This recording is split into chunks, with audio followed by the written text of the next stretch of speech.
Hey, my name's Christine and I'm with Sweet Pea Pediatric Wellness. And today we're going to do a fun little experiment here with a small piece of food. I have a mini marshmallow with me here. In fact, I have half of a mini marshmallow. Um, but I'll invite you now to go to your kitchen or to your pantry and grab a small piece of a cookie or maybe an M&M, a raisin, something about that size, and bring it on back. So I'll wait for you here.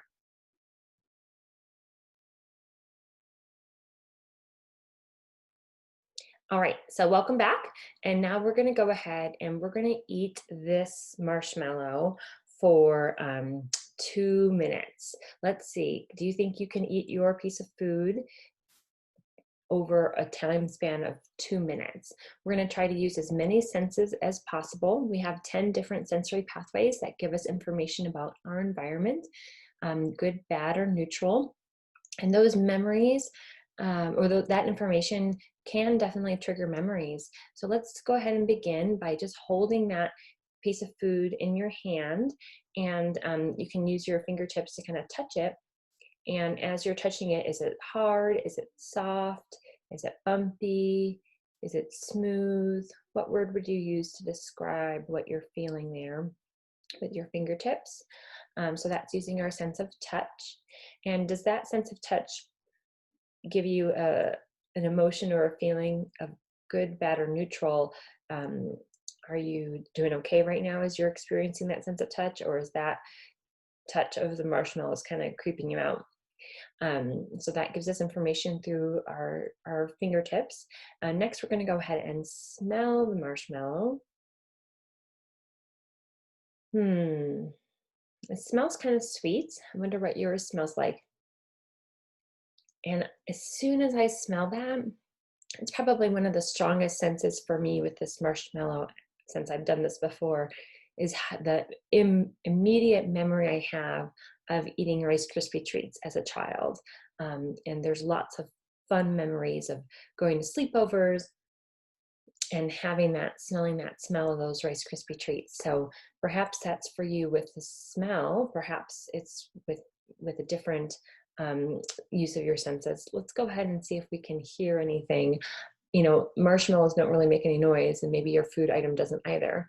But our sense of sound and hearing absolutely influences us and tells us if we're safe in our environment. And right now it's pretty quiet here in my room, but if I was doing this and I'm trying to stay in a calm and alert state, if I had my kids yelling or if their TV was loud, I might be distracted by those other sounds as I'm trying to pay attention to what I'm doing and eating. And the same thing would be if you're eating dinner and you really want to focus on enjoying the sensations that you're receiving by eating your dinner, but yet you're watching television and you're distracted by the sounds of the TV. So our sensory experiences can add to our immediate experience or can take away from it. So next I'll have you go ahead and just look at it. So we use our vision and get an idea of what that small piece of food looks like for you. Does it look appealing? Does it look like something you would enjoy, or are you kind of neutral toward it? I'm pretty neutral toward this half of an M&M, or excuse me, half of a marshmallow.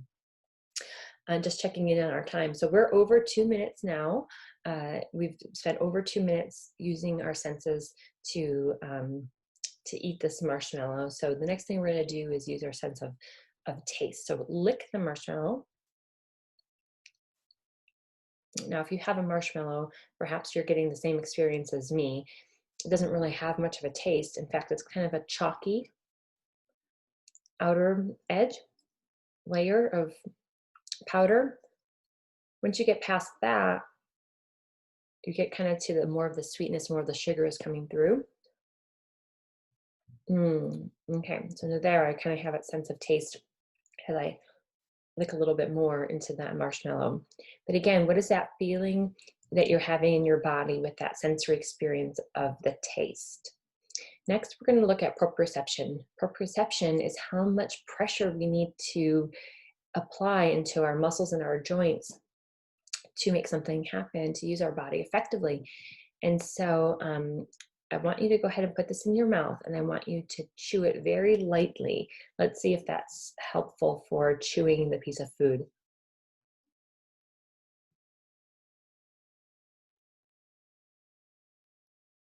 So if you chew it that way, if you chew it really lightly, you're not really getting to taste the food too much because you're just using too little of pressure. Go ahead and use a little bit more pressure. Okay, so now you've had to tell your muscles in your jaw and in your mouth to chew more forcefully. And perhaps your marshmallow is gone now, but that was over 3 minutes that we did spend using that marshmallow. Now, as I feel that release of sugar inside my body, I'm using my interoceptive sense inside what I'm feeling from those chemicals and hormones and neurotransmitters that my body is making and processing as I eat that food. And so that marshmallow is pure sugar, and I feel a little bit of a rush inside right now. I feel a teeny bit more alert or excited. And so really paying attention to that. So I bet your marshmallow or your food item is eaten by now, but and we didn't even get through all 10 of our senses. However, we did take a lot of time just noticing and being aware of how that food made us feel and really drawing into where we have that sensation in our body and just noticing if it is a good feeling, a negative feeling, or just kind of neutral. And that goes for all of our experiences in our life. And we can really learn to practice these mindfulness skills, to slow down, to notice, and to be more aware of our responses to situations. So thanks so much for joining me, and keep watching back this channel on Sweet Pea Pediatric Wellness for some more fun activities and games to do on your own or with your own kids to build resiliency and mindfulness, and just create that balance between our bodies, minds, and hearts.